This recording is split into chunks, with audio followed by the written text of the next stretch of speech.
You're listening to The Ranch Sit Down with your host, Shayne Hollinger.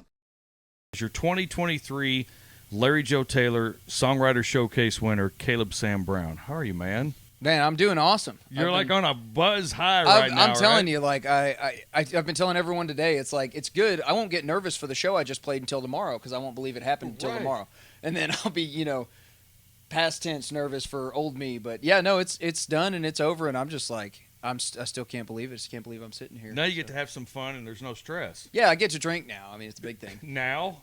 Well, I get to really drink now. For real. Yeah. Like you were pacing yourself like you're supposed to do at LJT. Yeah, it was 11 o'clock in the morning, so I paced myself to like two whiskey sours. You feel a little guilty, don't you, at 11 on a Wednesday? I would, but not here. Yeah. Like, it's so different here, man. It's like there's a stigma, about it, drinking in the morning and everything. And I was like, my grandparents are here. Okay, I'm going to drink back here and not, so they'll still hold me accountable. But all the folks here are like handing me stuff and trying to get me feeling good. So, no, it's completely different. I love it. You guys put on an unbelievable set.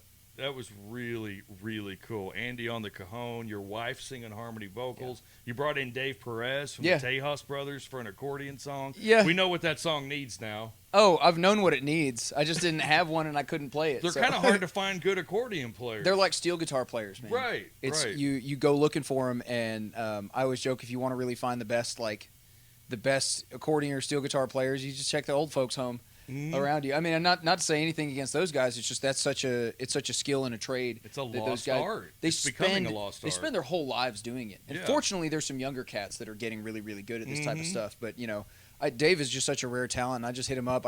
He gave me his number at the finals before it was all said and done, and which told me it wasn't just because I won, because we didn't know that I'd won yet or anything like that. But he said, "Hit me up if you want to work together." And I shot him a text like yesterday.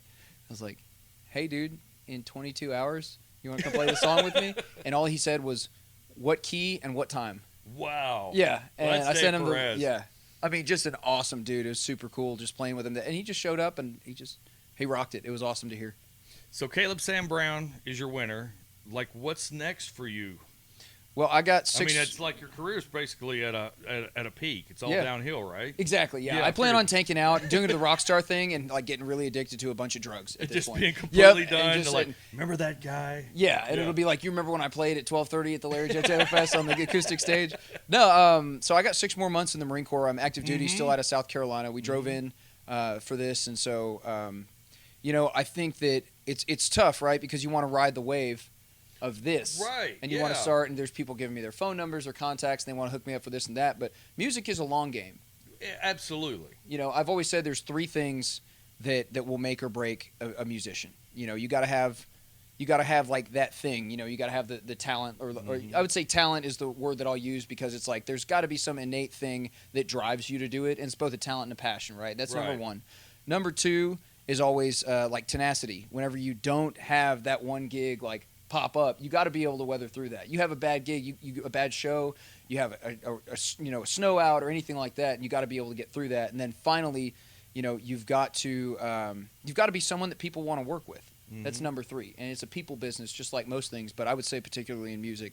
And so I think the connections I've made here, and thinking about it as a long game and as a business and everything, like trying to put this art out there, is the biggest thing to consider. And I just think that in October when I get out, we're moving back to Texas, and we're gonna be just trying to ride that as much as we can, and take advantage of some of the great relationships and people that we've met through doing this. That has been so awesome. I think of this as like my prelude to coming back into Texas music. Right. Yeah. So. I mean, man, it's just every time somebody hears you for the first time, there's that just, oh my gosh, where has this guy been? And I'm going to be honest with you. Backstage, when we were all talking about, who's going to win this thing, we all had our different opinions, the finals. Most of us were pissed off we'd never heard of Caleb Sam Brown before. Like, for a talent such as yourself, and I'm going to fill you with a big head for a second, but for a talent such as yourself, usually that doesn't go unnoticed like that with that many people in the room that are involved in the music industry. Yeah. Like, you're about to blow up, man. You've got something really special that's happening right now. And so this 6 months is probably real good for you. Like, get yourself grounded. Yep. And Have our second daughter. She's coming. So I saw that. When is the second daughter due? June 30th. Oh my goodness. So 2 daughters. I'm a girl dad. So see, I have 3 daughters. Yep. Yeah. You know the game then. Yeah, you know the saying. Takes a real man to knock the stem off the apple. That one's for the podcast only. But anyways, man, so like what you've got going is really cool. Your songwriting is very, very unique. And like a lot of people will hear that song that you do, Red and Blue, Blue and Gray and Red. Yeah. Obviously, you were a history major because you could tell your passion for history in a song like that. But that's a song that and Oklahoma Lonesome are the 2 songs that people talk about Caleb Sam Brown right now the most, and it's really cool. Like that song, you go to Virginia, things are moving. It's okay. You go to Virginia, and you were telling the story at the finals. Tell us about where that idea for that song came from. Yeah, so in Quantico, Virginia, where I was stationed, we did a lot of field stuff. I was there for the basic officers course, and so it was how to be an officer. It's very infantry based regiment, and in 6 months I hurt my back, so I ended up being there closer to a year. And it's a spooky thing to kind of be on the edge of whether you believe in ghosts or not, because there's always that, if you're really confident about it, whatever, you're really confident about it, hey, there's no ghosts, whatever, you live your whole life. But when you live in that kind of Scooby-Doo in the middle thing, is like, is there ghosts or is there not? Spent a lot of time sleeping out in the woods there, and if you stop and listen, you hear some things that if you have an open mind and if you have I won't say an imagination, but maybe like an openness to things you don't understand. To the possibility, exactly. You hear some stuff that you don't forget. And, I sing about it in the song a lot, so I won't go too into detail, but I mean, there was a lot of blood that was shed in that area of our country.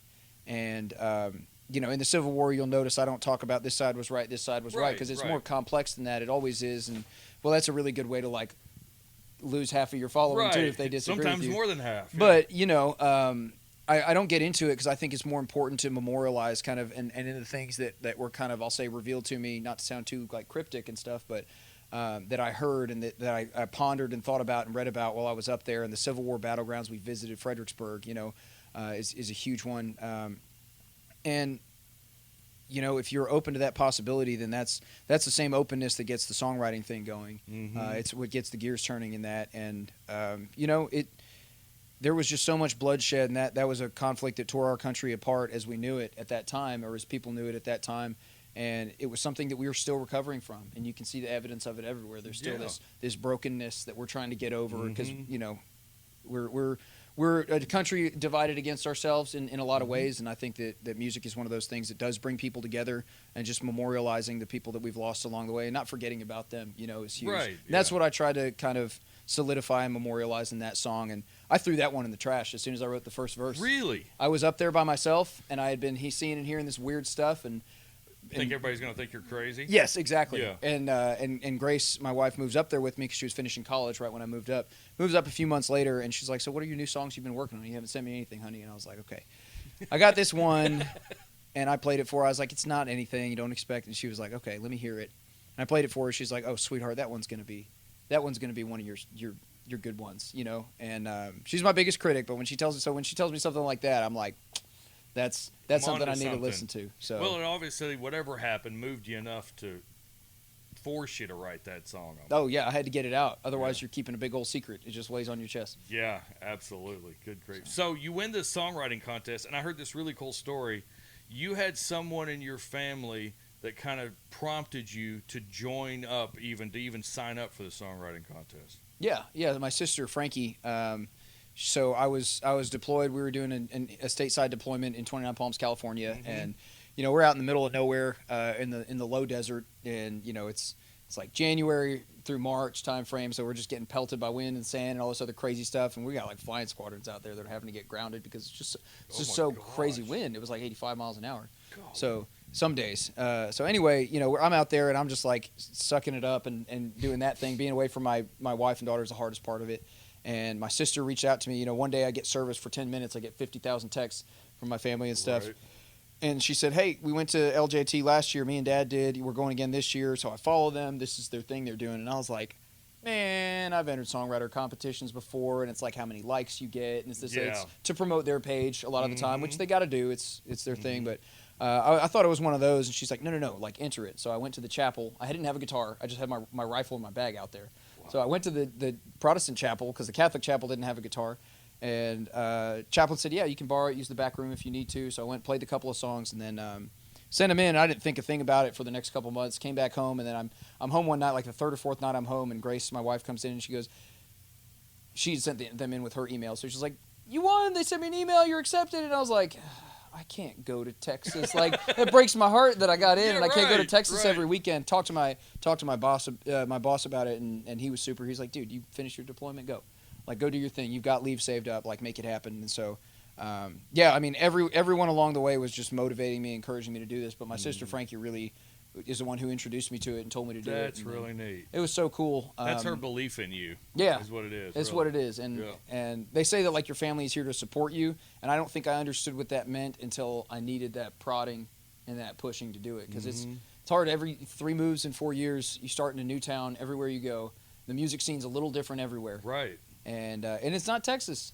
I lived in North. And you're always the new guy. Yeah, you're always the new guy, and then the second you're not, you're gone. Right. So I lived in Northern Virginia, lived in Pensacola, Florida, now in Beaufort, South Carolina, and getting a band going out there, it's fun. There's a really accepting and cool community, but man, I just can't wait to get back to Texas to this scene because this is the scene I grew up in.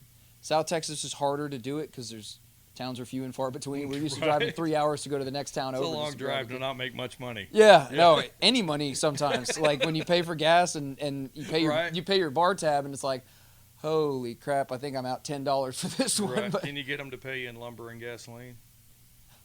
Interesting story. I got paid in lumber this a couple weekends ago. Did you really? Yeah. My wife's directing a musical. She just finished it. They did Fiddler on the Roof at JP2 High School there in outside of Beaufort.